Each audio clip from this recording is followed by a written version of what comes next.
Asante sana. Anakabidhiwa. About 2 weeks since taking over the reins of power, President Uhuru Kenyatta is yet to name the cabinet secretaries that will likely head the 18 ministries if they successfully go through the vetting process. Deputy President William Ruto, however, sought to reassure Kenyans that all is well despite the delay.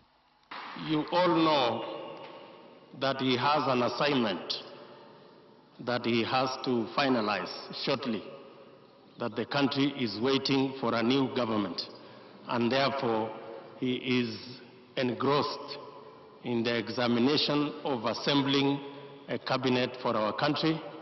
President Uhuru Thursday released the names of ministries and state departments that will form the national executive.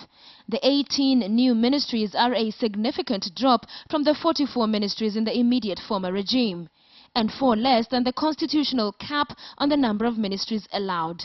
A move aimed at achieving a lean, efficient and effective executive due to the stringent and rigorous vetting that the cabinet secretaries will undergo prior to appointment. Those who make the list need to have an enviable track record. And we believe that God is going to help him and us to be able to put together men and women of integrity, of high calling, that will take this country to the next level. Noting that the country was back on track after the polls, Mr. Ruto stated that the government was ready to aggressively roll out its programs as outlined in the Jubilee Manifesto. We are in for an economic revolution in our country. And I want to ask every Kenyan to take their position not to be left behind, to roll up their sleeves and tighten up their belts and pull up their socks, because this country belongs to God and we are going places.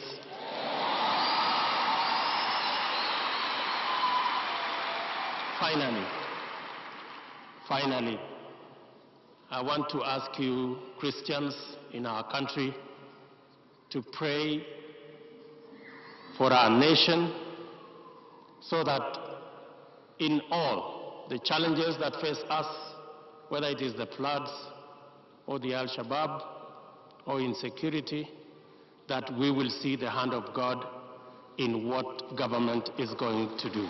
Ruto was speaking during the grand opening and dedication of the Winners Chapel International, reputed to be the largest church building in East Africa.